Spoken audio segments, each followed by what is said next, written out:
Muy buenas, ¿qué tal? Muy buenas a todos y a todas. Al fin hemos vuelto, WordPress Alicante, estamos en línea.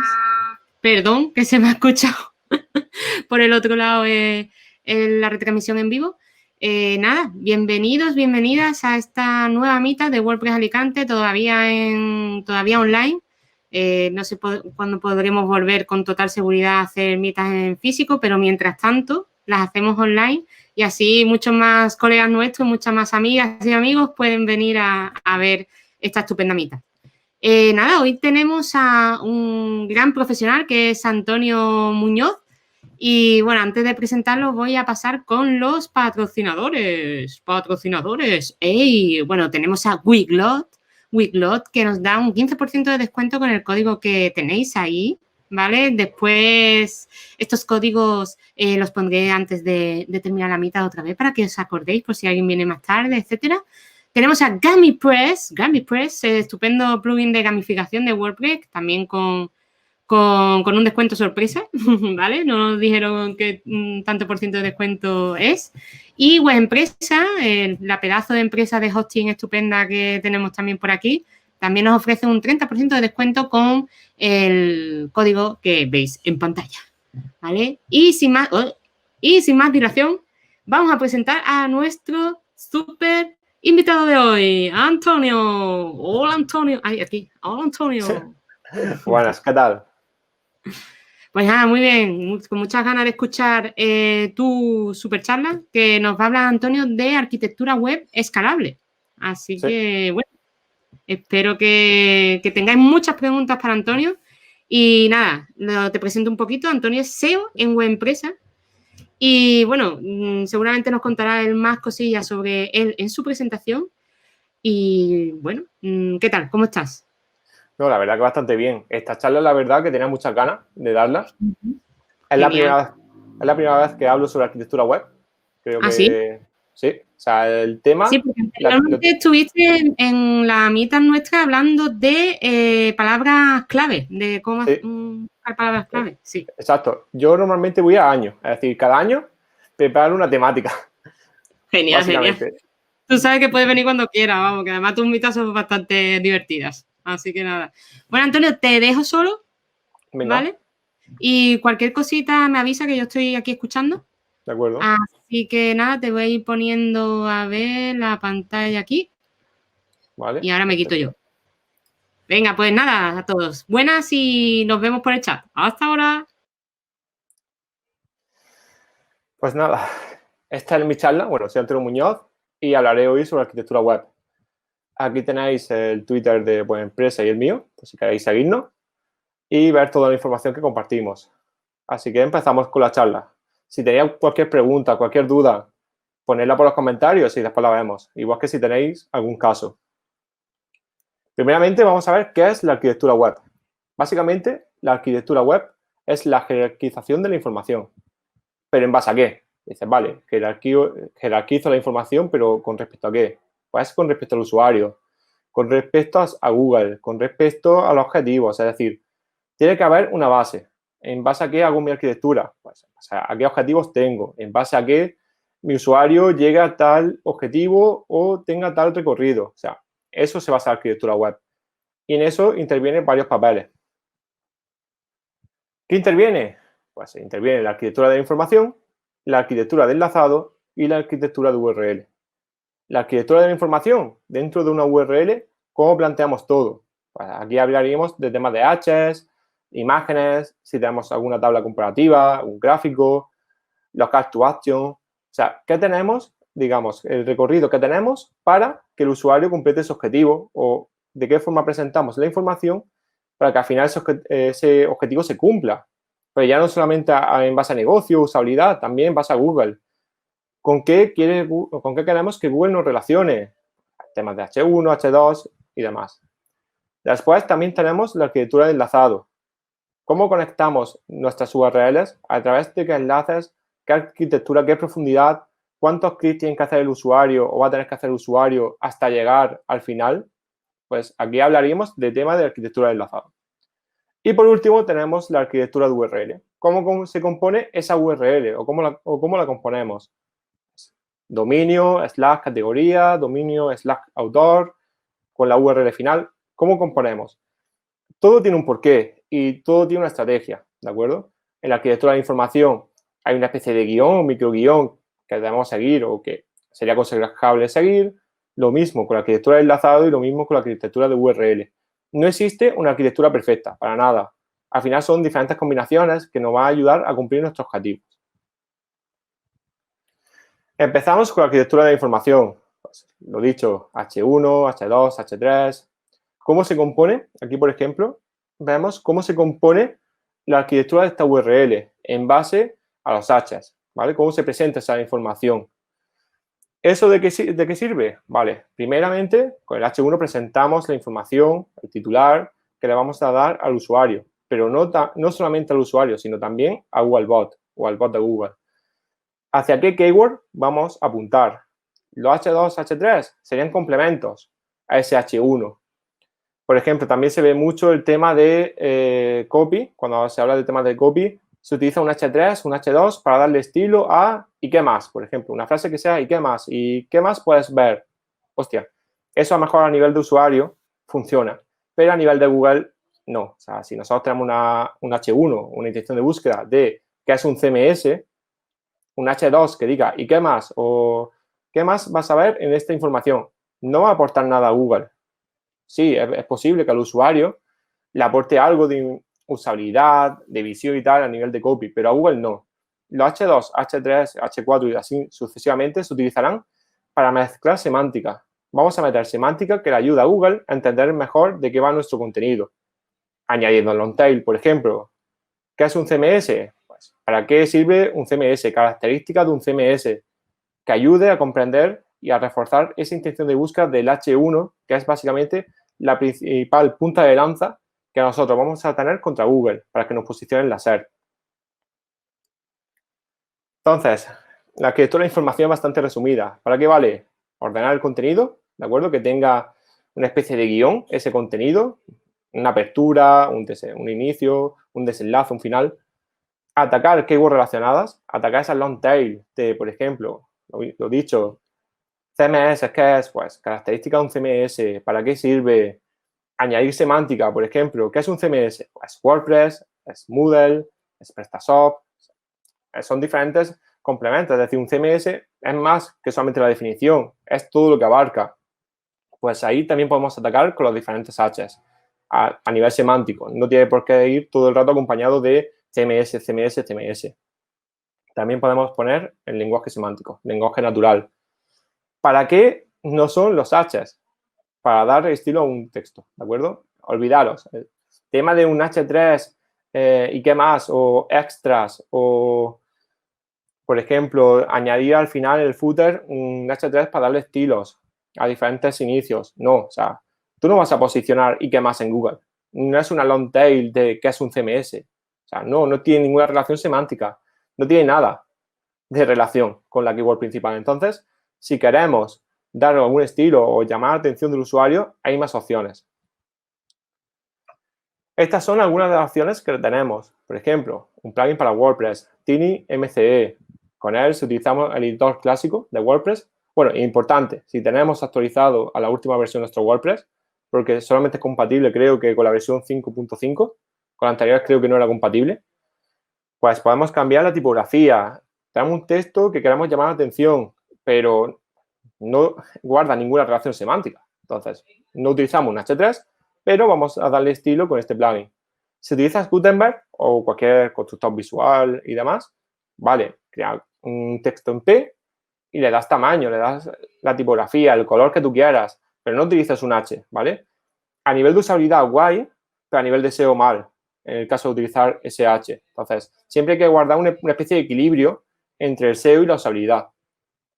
¿Qué quieres utilizar HTML? Pues puedes aplicar esta clase, style font, y los píxeles o el tamaño que tú quieras aplicar o la referencia que tú quieras aplicar a ese texto.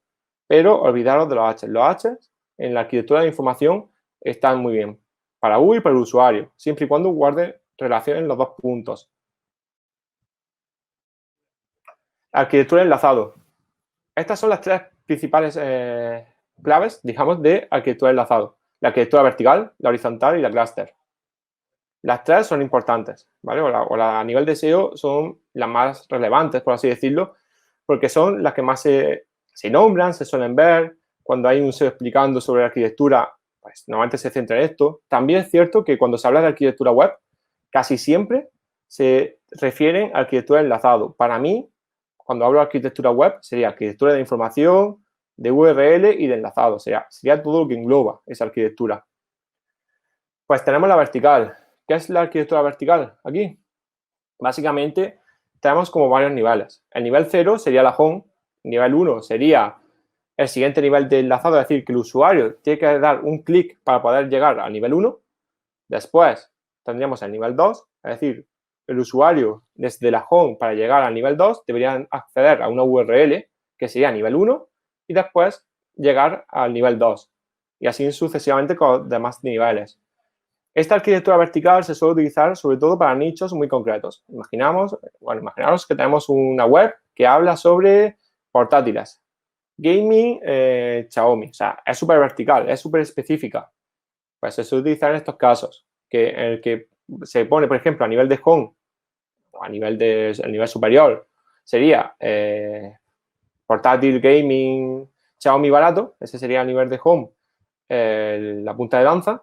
Y después el nivel 1 sería portátil, gaming, Xiaomi, barato con huella dactilar. Nivel 2, pues, así sucesivamente iríamos avanzando niveles, ¿vale? Cada vez atacaríamos una long tail diferente o más específica. Esto también implicaría que tendría menor nivel de búsquedas, ¿vale? Después tenemos la arquitectura horizontal. En la arquitectura horizontal todo se enlaza desde la home, ¿vale? Todo se enlaza desde la home. Por ejemplo, si tenemos una web de portátiles, todo se enlazaría desde la home o desde una categoría, ¿vale? Todos los artículos, todos los productos, no habría niveles como aquí, ¿vale? Todo estaría en un nivel 1 o nivel 2 como mucho. En esta arquitectura, toda la información que se presenta está al mismo nivel.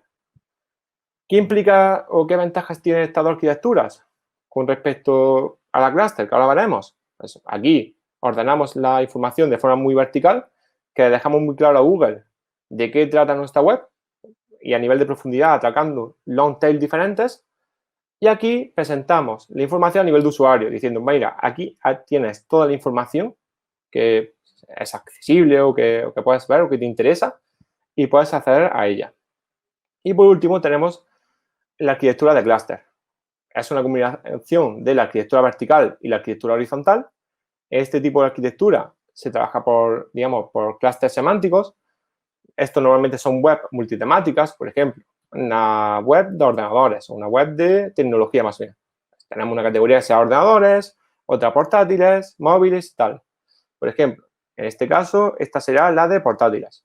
Pues en portátiles solamente enlazará a portátiles gaming, portátiles para autónomos, portátiles en oferta. Por ejemplo, en portátiles gaming, pues enlazará a portátiles gaming Xiaomi, portátiles gaming Samsung, portátiles gaming HP. Este tipo de arquitectura lo que presenta es que toda la información está ordenada, parecido a la arquitectura vertical, pero tendrá muchas variantes en las que se presentarán parecido a una arquitectura horizontal, ¿vale? Sería una combinación entre arquitectura vertical y horizontal. Después tiene una característica que es que solamente enlazará de forma recíproca entre clústeres. Es decir, si tenemos este primer nivel de portátiles baratos, por ejemplo, solamente se podrá enlazar a portátiles gaming. Pero portátiles gaming, a su vez, solamente podrá enlazar a portátiles baratos. Pero no podrá enlazar, por ejemplo, a móviles. La arquitectura de clúster deja muy encajonada toda la información, ¿vale? Es bastante artificial, pero bueno, se supone que a nivel semántico, y digo se supone entre comillas porque es suposición, de que se cree que Google entenderá mejor de qué trata ese texto, esa URL o ese clúster y ayudará a identificar esa web con esa temática. ¿Existe una arquitectura de enlazado perfecta? Pues no, o sea, no existe una arquitectura de enlazado perfecta porque cada web tiene un objetivo y al final tenemos que trabajar para un objetivo. Para mí, la arquitectura web más perfecta, por así decirlo, pues podría llegar a ser la de Wikipedia. ¿Por qué?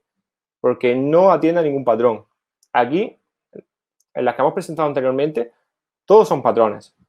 Vertical, horizontal, clúster, todo tiene un patrón y es súper artificial todo. Es decir, todo está hecho adrede para enseñar a Google de qué trata nuestra web, cómo presentarla, cómo atacar el long tail, cómo presentar toda la información a nivel de usuario. Es decir, es súper artificial todo. Porque, ¿por qué no voy a enlazar, por ejemplo, de portátiles gaming, por ejemplo, portátiles gaming Xiaomi con portátiles gaming Samsung? O sea, a lo mejor o es posible que el usuario que busque o que esté mirando portátiles gaming Samsung por el precio diga, vale, no me encaja, pero sí me encaja un portátil gaming Xiaomi por el precio. Y a lo mejor puedes conseguir esa venta, es decir, a un objetivo. ¿Qué objetivo tenemos? El vender. Es decir, al final hay que trabajar para un objetivo y a nivel semántico incluso podría tener una relación portátil gaming Xiaomi con portátil gaming Samsung o portátil gaming Apple. Igual que podría tener una relación con móvil Xiaomi, el tema de portátiles gaming Xiaomi. Es decir, siempre hay que trabajar por un objetivo y no hay que enfocarse únicamente en la arquitectura web perfecta, que Google no entienda perfectamente. No, o sea, si eso te va a hacer que vas a perder ventas, tú cuando se lo digas a tu cliente, oye, para Google lo va a entender genial, pero para a lo mejor el usuario te va a hacer perder ventas. Pues te va a decir el cliente, hostia, no, prefiero ventas, porque al final si monto la web para vender, no únicamente para conseguir tráfico y que Google no entienda. Al final es un equilibrio entre los dos puntos. Arquitectura, bueno, SEO versus negocio y SEO y negocio. Estos son los principales puntos de confrontación que tiene el SEO y el dueño de la web o el gestor de la web. Uno quiere negocio puramente y el otro SEO. Y hay muchas veces que hay confrontaciones entre los dos. Son muchos los SEOs que ponen gráficas de mira Href cómo sube el tráfico. He conseguido un tráfico de 100.000 visitas. He conseguido un tráfico de 200.000 visitas. Vale. ¿Has conseguido un tráfico de 100.000 visitas en qué? ¿En qué keyword? ¿Keyword de negocio? ¿Keyword que solamente traen tráfico como, por ejemplo, cómo crear una cuenta de Instagram o cómo crear una cuenta de Facebook? O sea, ¿en qué? ¿En base a qué has conseguido ese tráfico? Por ejemplo, una web de cerrajería, ¿tendría sentido, por ejemplo, si yo tuviese una web de cerrajería o cerrajero en Alicante, ¿tendría sentido que tuviese 100.000 visitas al mes? O sea, no tendría sentido porque solamente no haya ese volumen de búsqueda. Entonces, ¿qué volumen de visitas tendría que tener? A lo mejor 100, 200, 300, 1000, pero no 100.000, porque no existe ese volumen de búsqueda. Lo más seguro que si contratamos a un SEO, si empezamos a hacer SEO y llegamos a ese volumen de búsqueda, estaremos atacando keywords que no tienen una relación o no guardan una relación con nuestro negocio. Eso tiene un gran problema. El gran problema es que, primeramente, a Google le estamos diciendo nuestra web trata de cerrajeros y de Facebook, por ejemplo, o de YouTube. Porque tengo un post de cómo eliminar YouTube que me trae 100.000 visitas al mes. O sea, primero, distorsionamos nuestra imagen. Segundo, le estamos dando importancia a qué es YouTube o cómo eliminar YouTube por volumen de visitas. Es decir, nuestro negocio no está en las visitas. Nuestro negocio está en el negocio, sí, en el objetivo que queremos conseguir. Entonces, SEO y negocio tienen que ir juntos de la mano y arquitectura de la información, arquitectura de enlazado y arquitectura de URL tienen que ir también cogidos de la mano. Así que cuando se plantea todo, la arquitectura de SEO y demás, tiene que ir enfocado a objetivos. ¿Cómo me gusta a mí? Digamos, plantear la arquitectura de enlazado. Primero, accesibilidad, ¿de acuerdo? Esa URL tiene que ser accesible, es decir, a nivel de usuario tiene que ser accesible, a nivel de bot, es decir, desde la home, vamos a plantear desde la home. Desde la home, un usuario, un bot, tiene que acceder a esa URL, sí, vale, hostia, pues esa URL es candidata para que cuelgue o se enlace desde una URL. Siguiente punto, objetivo. ¿Cuál es el objetivo de esa URL? Vale, pues el objetivo de esa URL es un formulario. El objetivo de esa URL es vender un producto que está en otra URL. O sea, ¿cuál es el objetivo? Pues el siguiente punto plantearía el objetivo en sí. O digamos que es importante para el usuario. Después, ¿es natural? Por ejemplo, tenemos una categoría de portátiles gaming. ¿Sería natural enlazar desde esa categoría a un post de cómo eliminar Facebook? ¿O un post de mejores tablet 2020? No tendría mucha relación, ¿vale? Tecnología, tal, en el último caso. Pero no sería natural. O sea, estoy hablando de gaming, estoy hablando de portátiles, pero no de tablet. Y ya si me voy, por ejemplo, a mejores bañeras, pues menos todavía. Y después tenemos el punto de transmitir autoridad, ¿vale? Ya que hemos cumplido los demás objetivos, el de accesibilidad, objetivo, naturalidad, ¿vale? Queremos transmitir autoridad.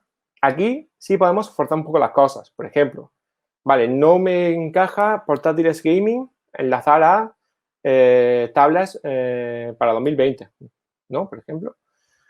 Pues no me encaja, pero a nivel de SEO le transmite PageRank, que bueno, que me va a ayudar al posicionamiento y tal. Vale, pues me sale un enlace, me encaja un enlace a nivel de autoridad para reforzar la autoridad y tal. No es natural, pero bueno, puedo ponerlo al final y transmitir esa autoridad. Después, me sale, por ejemplo, poner un banner, que eso es muy típico en los grandes e-commerce de España y del mundo, y si lo haces porque funciona, no por otra cosa. Vemos, por ejemplo, una categoría y vemos muchos productos y de repente vemos un banner. Eso lo hace también, por ejemplo, nuestro amigo Amazon mucho. Pone un banner de un producto que no tiene relación con esa categoría. Y dice, hostia, ¿y esto? Es básicamente porque es un producto caliente. Un producto caliente es un producto que tiene un alto volumen de rotación, un alto volumen de ventas por temas de ofertas, temas de que es muy novedoso, o sea, cualquier historia de estas, y se vende mucho. Bueno, cumpliría un objetivo de negocio, a lo mejor no es natural enlazar desde esa URL, pero como a nivel de objetivo funciona, hostia, pues enlaza.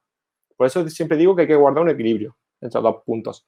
¿Qué no me encajaría? Pues algo que no deba de ser accesible, algo que no sea URL de negocio, algo que no quiera transmitir fuerza a nivel de autoridad y algo que no sea natural. Si todo esto me encaja y a la vez, hostia, descartado automáticamente. Nunca enlazaré desde ese punto. Esto es un ejemplo de arquitectura. Por ejemplo, aquí tenemos el menú, ¿de acuerdo? En el caso del menú, enlazaríamos a nivel de accesibilidad, a nivel de negocio, ¿vale? Por ejemplo, tenemos diferentes categorías, pues enlace del menú. Me interesa a nivel de rastreo, o sea, del bot de Google, y a nivel de negocio. ¿Por qué? Porque a nivel de negocio está visible, o sea, está en la parte superior, lo más visible posible. Entonces, a nivel de negocio nos interesa. Y a nivel de rastreo también. Después tenemos objetivos, ¿vale? ¿El objetivo qué sería? Pues tenemos a lo mejor un banner gigante, un slider con diferentes productos. Tenemos también, por ejemplo, un formulario de registro. ¿Cuál es el objetivo? Que hay que cumplirlo lo primero, el usuario. Pues lo mostraremos en la parte de arriba. SEO y naturalidad. Bueno, ¿a qué queremos transmitir SEO o fuerza y qué creemos que es natural enlazar desde ahí?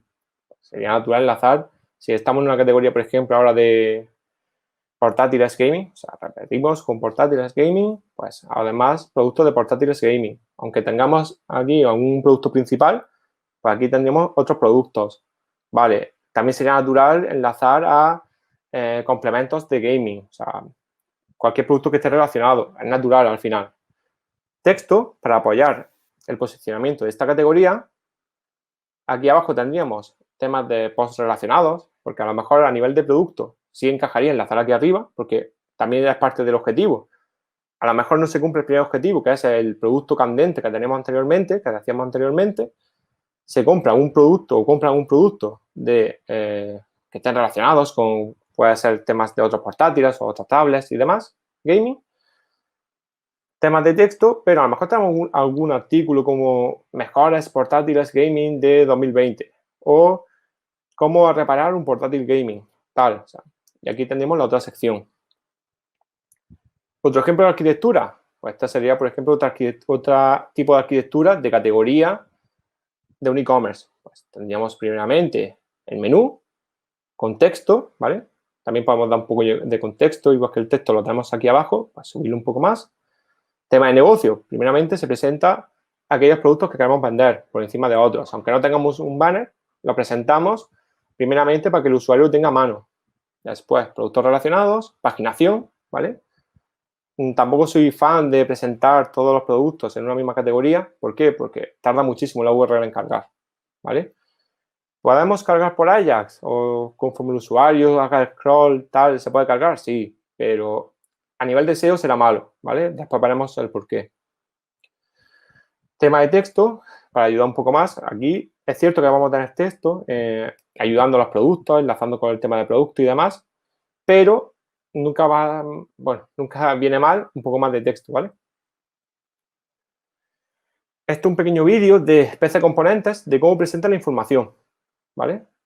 Para mí es de lo mejor que hay, o de lo mejorcito que hay a nivel de Internet en cuanto a e-commerce. Primeramente, así cargo otra vez de nuevo el vídeo, cargo una especie de slider o de banner, después presenta aquí productos a nivel de negocio y después el resto. Al final también presenta productos relacionados, que pueden ser candentes, marcas y texto al final. Para mí lo ideal, al final, este tipo de arquitectura lo que permite es acaparar todos los usuarios posibles. Es decir, un usuario que esté buscando un portátil gaming, por ejemplo, barato y tal, también a lo mejor puede interesarse por un portátil gaming de MSI, de HP, de Acer. Es decir, todo tiene que tener a mano y enlazado. ¿Es natural para Google? Hostia, súper natural porque está enlazando a otro tipo de portátiles. No una arquitectura tan forzada como la silo, como la arquitectura horizontal o la vertical. Es, digamos, más fluida.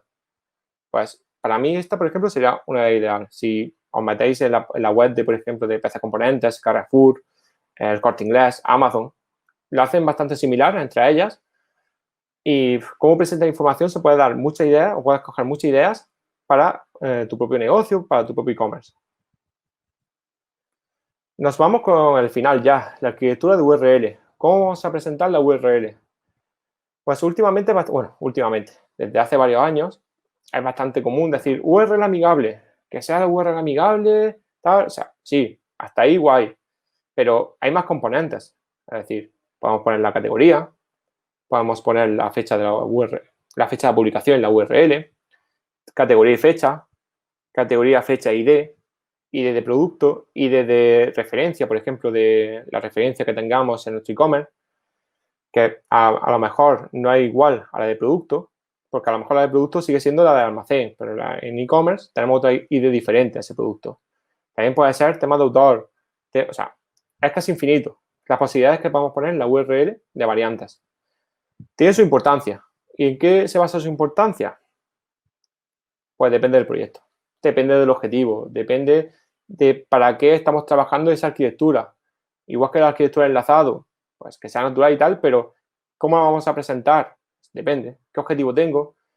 ¿Qué quiero cumplir? ¿Qué quiero hacer? O sea, depende del proyecto, vendrá bien una arquitectura de URL u otra. No hay una que sea la mejor, no. ¿Qué tipos de arquitectura de URL existen? O para mí serían idóneas en base al tipo de proyecto. Periódicos, e-commerce, blog. Primeramente tendríamos en las tres el nombre de URL, ¿vale? El nombre de URL sería únicamente tener, por ejemplo, dominio, / el nombre que sea, el H1, por ejemplo, de la URL, del post y listo.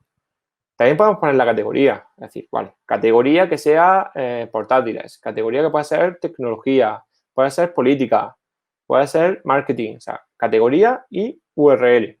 También podemos ponerla.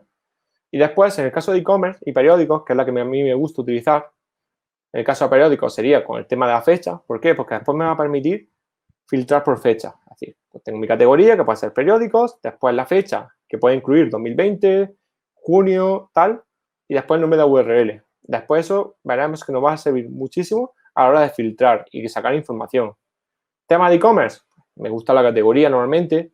Y en el caso de que tengamos vendedores, y un vendedor, por ejemplo, dentro de nuestra tienda, tiene una ID, me gusta filtrar por ID. ¿Por qué? Porque después en Analytics, Search Console, puedo filtrar cuántas visitas me trae ese usuario, los productos de ese usuario, de ese vendedor, dentro de mi web, ¿vale? Y al final, pues, la URL. Y en caso de blog, me gusta cuando son blogs muy grandes, ¿vale? Cuando son un blog muy pequeño, plan, que es prácticamente nada, o sea, está muy tematizado, me gusta utilizar el nombre de URL y listo, y que todo cuelgue desde la home. Pues tampoco, o sea, no tengo temática en sí.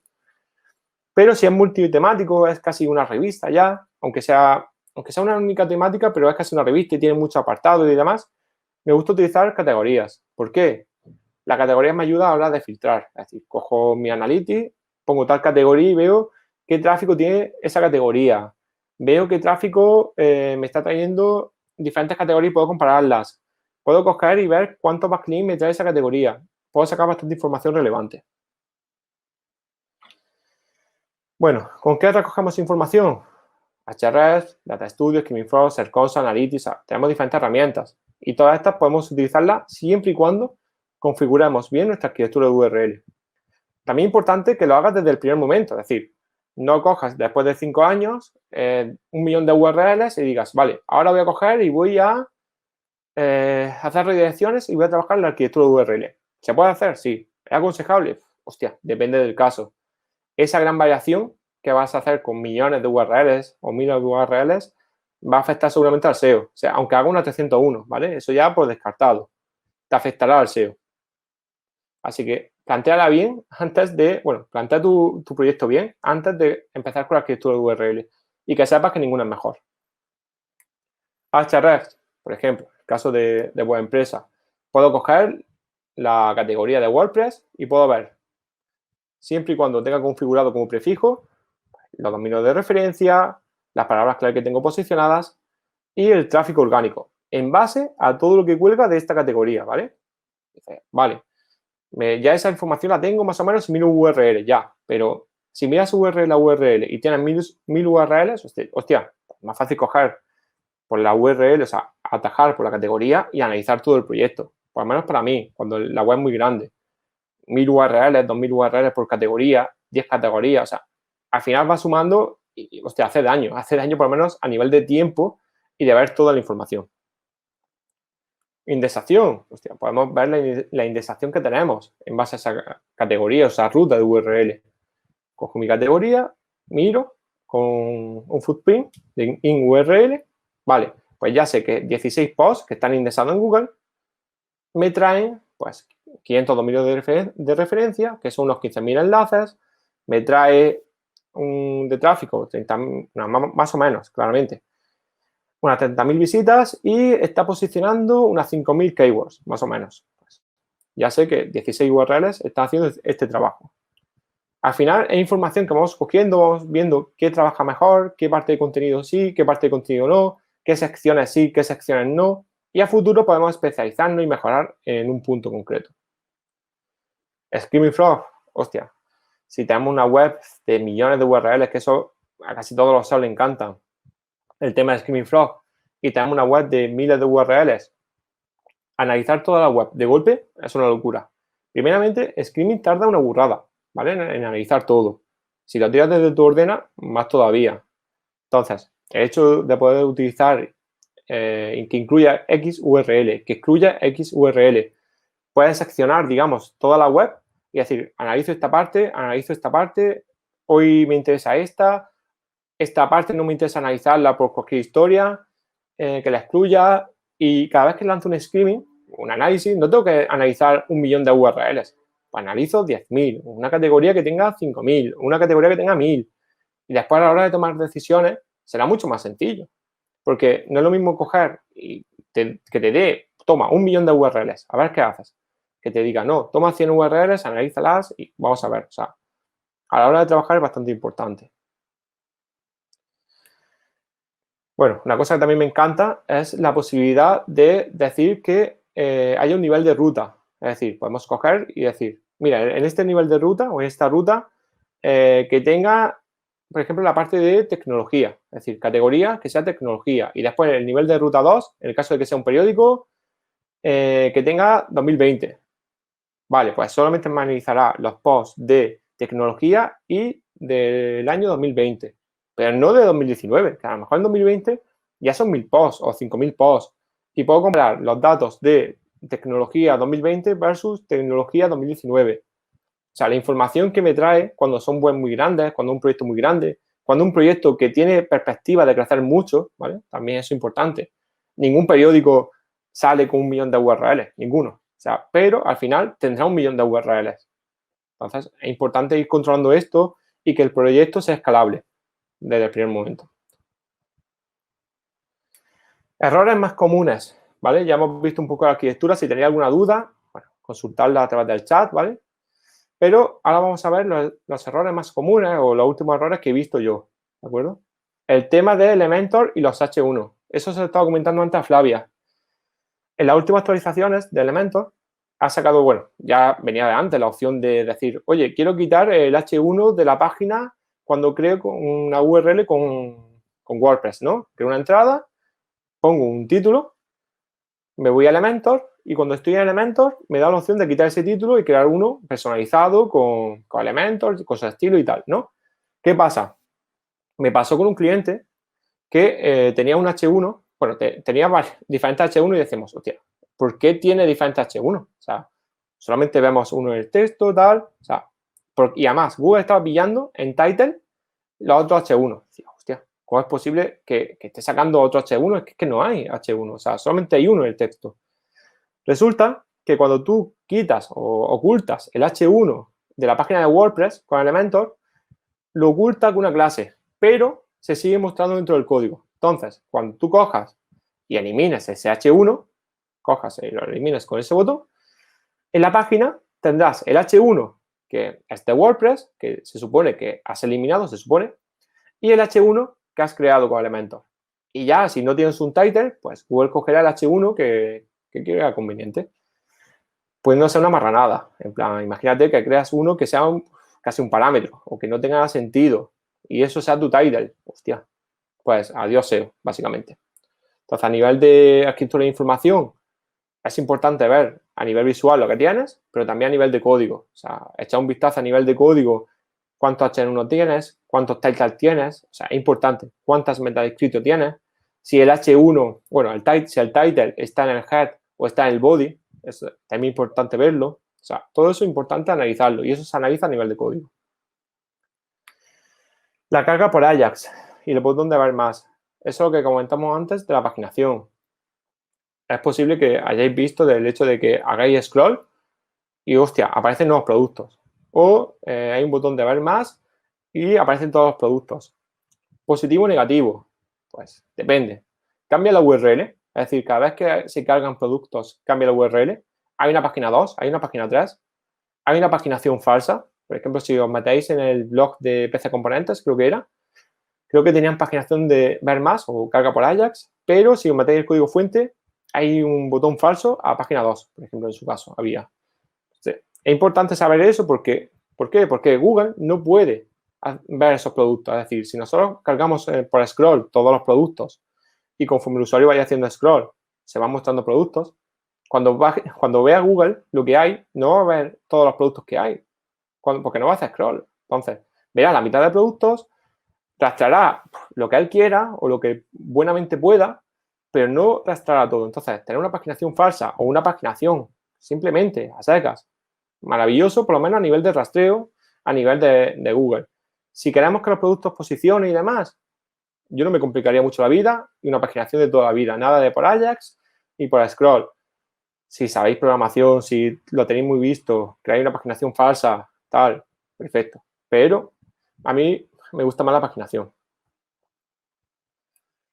URL no enlazada, pero sí rastreada. Vale.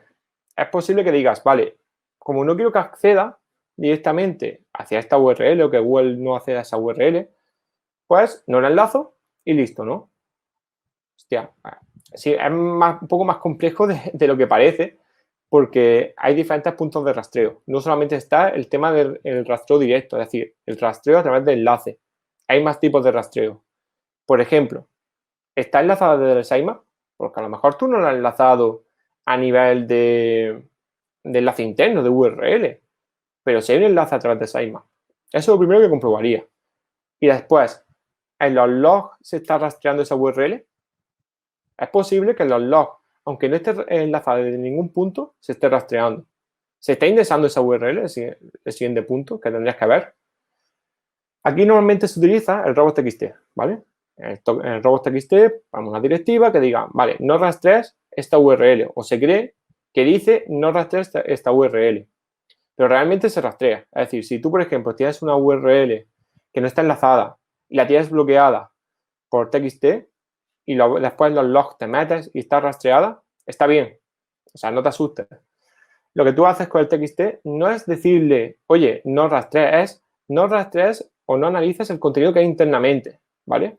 La URL tiene que rastrearla. Porque si no rastrea, si no ve la URL, ¿cómo sabe si entra o no? O bueno, como si tiene que entrar o no tiene que entrar. O sea, no sabe si tiene que entrar o no. Solamente va a rastrearla de tal, no puede entrar, no puede ver si tiene un noindex, un index, o sea, no puede ver lo que hay dentro del contenido, pero va a ser rastreada. Entonces, el hecho de no enlazar una URL no va a implicar que se rastree o no, ¿de acuerdo? O sea, hay muchísimos puntos de rastreo. Están los rastreos, por ejemplo, a través de backlink. Si te han puesto un backlink desde otra web y enlaza esa URL que tú no quieres que rastreen, se va a rastrear porque se rastrea desde otro punto y además es externo a ti, no es controlable. Lo único que puedes hacer es bloquear por TXT y decir, oye, vale, rastrea esta URL, porque la URL sí es rastreada, pero no rastrees o no analices el contenido, ¿vale? Pero no te asustes si lo ves en los logs. Google rastrea siempre desde la home. Se tiende a creer que los mejores enlaces o la gran fuerza está en la home. O sea, todo lo que se enlace desde la home tendrá una fuerza mayor, una mayor fuerza. Esta creencia se viene desde dos puntos. Desde que normalmente es así, o sea, en el 90 y tantos % es así de los casos. Y el otro punto es desde que cuando tú lanzas la web y empiezas a analizar la web, cómo rastrea Google y tal, siempre va a empezar por la home. Esto tiene un motivo, básicamente es porque no tiene antigüedad a otras zonas. Pero tú, por ejemplo, tienes una home que es súper estática, que no actualizas y tal, y después tiene una parte de e-commerce, ¿de acuerdo? Una parte de tienda, una parte de blog. Esa parte de blog recibe muchísimos enlaces, más que la home, y además la actualizas cada 2x3. Es decir, todos los días subes contenido, actualizas. ¿Qué parte tiene sentido que Google rastree más? La home, que prácticamente no recibe enlaces, o en este caso no recibe enlaces, y además no se actualiza, o una zona que se actualiza muchísimo, prácticamente 5 o 6 veces al día y que recibe muchísimos enlaces.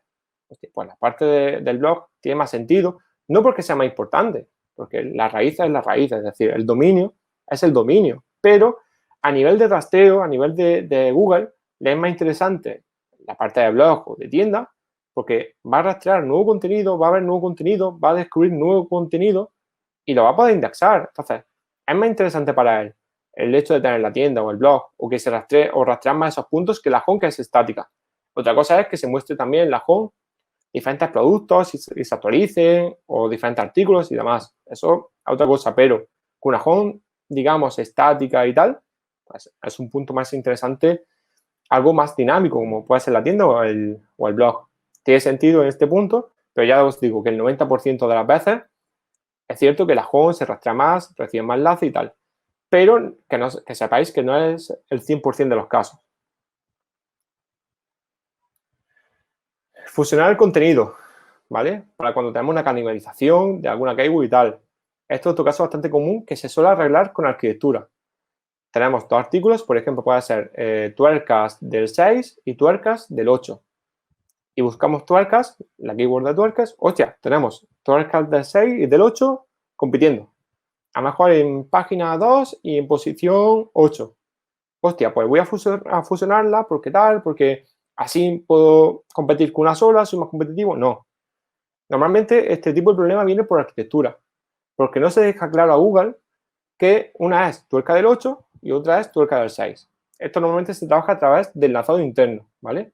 En el caso, por ejemplo, que compitan en tuerca del 8 y la keyword de tuerca, 3/4 de lo mismo, problema de arquitectura y de enlazado. En el caso de tuerca del 6 y del 8, pues yo como solucionaría, no lo fusionaría. Yo lo que haría sería coger y muchísimos enlaces internos hacia las dos URLs, pero con el ancho exacto de tuerca del 6 y tuerca del 8, para que Google entienda que esas URLs son intenciones de búsqueda diferentes, ¿de acuerdo? Entonces, de esa forma dejará de competir o debería dejar de competir. ¿Cómo solucionar un problema de, por ejemplo, de una categoría de tuercas y un producto, una subcategoría de tuercas del 6? ¿Cómo librarnos de esa canibalización? Pues que desde la home esté mucho más cercana a nivel de clic, de profundidad, la categoría de tuercas, que es la principal, y de tuercas colgase en la categoría de tuercas del 6 o del 8, ¿de acuerdo? Entonces, de esa forma estamos diciendo a Google que hay una canibalización que se arregla a nivel de arquitectura, ¿vale? que la categoría de tuerca, digamos, está por encima de la otra URL, entonces le va a dar más importancia. Y el segundo punto sería enlazado interno, muerte. Es decir, muchísimos enlaces internos con ancho exacto de tuerca y tuerca del size. Y de esa forma, normalmente se solucionaría. Fusionar el contenido y romper la arquitectura normalmente no es la solución. Al final vas creando muchísimas redirecciones, enlaces 301, 404. Quiere decir que la arquitectura tiene que ser limpia. O sea, no lo he comentado antes, pero toda la arquitectura tiene que ser en base a 200, a código 200. Limpiar todo lo posible en URLs 404, URLs 301, o sea, limpiarla y que dejarla todo prácticamente en código 200. Y bueno, esto ha sido todo la charla de hoy. Ha sido todo. Muchas gracias a todos por estar ahí. Espero que os haya gustado y cuando quieras, Flavia.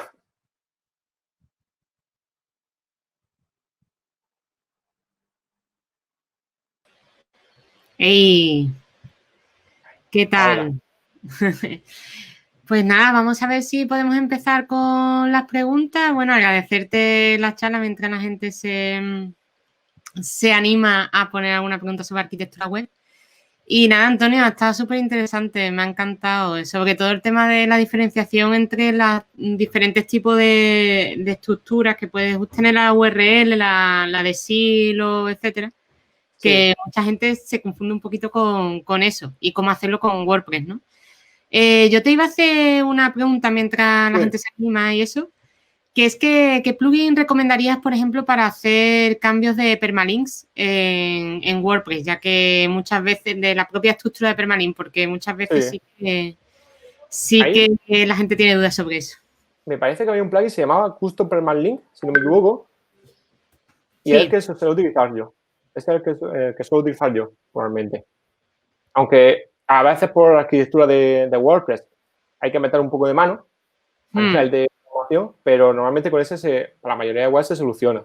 Aunque si utilizamos WooCommerce y demás, hay una categoría que se llama PPC Ketchup, que va de forma integrada por WooCommerce, que esa hay que meterle mano a nivel de código ya. Sí, porque siempre es como una cosa un poquito que se le tiene miedo, sobre todo en WordPress, a andar toqueteando. No sé si por HTTP hace, porque ahí ya sí que me pierdo. Yo uso uno que ahora mismo no me acuerdo cómo no sé si era Custom Permalinks o era uno de la misma familia del creador de Custom Permalinks. Era del mismo, de Sami Ahmed, pero no sé si era este también. Es que no sé si es el que lo puedes cambiar directamente en la URL o es el que tienes que ir a un menú y en ese menú ya vas cambiando cada uno de los custom post type, por ejemplo, y después regenerándolo. Creo que tiene las opciones. O sea, creo que puedes tener las opciones, pero con ese, bueno, en la mayoría de casos es suficiente. Es posible que en algún caso tengas, ya te digo, meter mano. A mí me pasó en el caso de un periódico que la arquitectura estaba mal planteada de un primer momento y me parece que era 1 millón de redirecciones, para no hacer 1 millón de redirecciones, se cogió y se le metió mano a nivel de código y lo que se hizo es, a partir del post 1.500.000, que tuviese una nueva arquitectura, manteniendo la arquitectura anterior. Qué fuerte. Sí, pero bueno, esos son casos que, bueno, a mí me lo dicen a nivel de programación y diría, bueno, pues, o sea, no sabría qué decirte. Y otra pregunta te iba a decir, ¿cómo planteas tú el árbol de arquitectura web? ¿Lo planteas antes en un papel y lo vas haciendo o simplemente ya con la experiencia que tienes coges y lo planteas de un tirón? Yo soy de papel, o sea, yo soy de sentarme con el dueño de la web, el propietario de la web, o sin mi web, y ver primero a nivel de negocio. ¿Qué quiero vender? ¿Qué quiero cumplir a nivel de objetivos? ¿Cuál va a ser mi objetivo? Vale. Después lo que haría sería priorizar a nivel de SEO. Es decir, haría una intersección entre objetivos y SEO y mezclaría. Y en papel, o sea, yo soy de papel, de utilizar el papel, no me gusta utilizar, que sé que existen, pues, herramientas como, bueno, Photoshop y demás, que puedes hacer un diagrama perfecto, pero soy más de esto me suena bien, tiro por aquí. Y en un boli y una hoja, suficiente. Sí, hay algunas herramientas como la de Octopus o algo así, Sí, Octopus exacto. Map o algo así que, bueno, ya se lo dejamos dicho a la gente, que esa, por ejemplo, es gratuita y puede hacer un mapa web en un momentito desde el Exacto. navegador. Sí, el único problema que tenía esa herramienta, me acuerdo que yo la estuve utilizando, y es que a la hora de hacer una super arquitectura me daba problemas, por lo menos a nivel visual. Me era más cómodo coger una pizarra gigante Claro. y crearlo. Hombre, más flexible que una pizarra o que un acero de papel no vas a tener en una herramienta web, eso está claro. Claro, después hay que Pues entender también que la arquitectura es flexible, es decir, no es estática. O sea, a lo largo del tiempo la arquitectura va a cambiar, tus objetivos van a cambiar. No solo, por ejemplo, en el caso de PC Componentes, no tendrá los mismos objetivos en noviembre, con el Black Friday y demás, que en verano. O sea, tendrá otras claro, prioridades, otros objetivos, o sea, tiene que ser flexible. pues sí, exacto. Bueno, tenemos por aquí alguna pregunta, Sí, Max A, voy a enseñarla y sí. te la leo. Hola Antonio, gracias por la charla. A la hora de utilizar los encabezados de nivel H1, ¿cómo gestionas el uso de sliders en las páginas? Esa es buena pregunta. El primer slider sería el H1, ¿vale? El primer slider yo lo considero el slider más importante. Normalmente no me gusta utilizar, también lo digo, que no me gusta utilizar el slider, pero sería el más importante y sería el H1. En cambio, el resto de slider tendría el H2 o con H3, o sea, cambiaría, pero no sería el H1 principal. Pues nada, no tenemos más preguntas. Perfecto. Hay que ver qué pocos preguntadores está, que tenéis aquí Vaya, Antonio me pregunta cosas, que yo ya le he preguntado varias. En fin. Bueno, nada. ya ¿nos recomendaste alguna página como la que estuviste enseñando en la charla, pero alguna otra página que podríamos Yo, mm, tomar ejemplo de su arquitectura web? buena empresa, a lo mejor buena empresa podéis mirarlo, A tirar el por... tema de arquitectura. Ujú. En Y plan, sí, por ejemplo, web empresa a nivel de arquitectura, porque la habrás hecho tú. Como página de tipo de empresa, ¿no? Y tipo tienda tipo que... tienda, mm, PC Componentes. O sea, para mí el referente sería PC Componentes. Amazon es una locura a nivel de arquitectura, lo que puede haber en Amazon. Pero una arquitectura mediana sería PC Componentes. ¿Vale? vale. Estaremos hablando de una arquitectura mediana.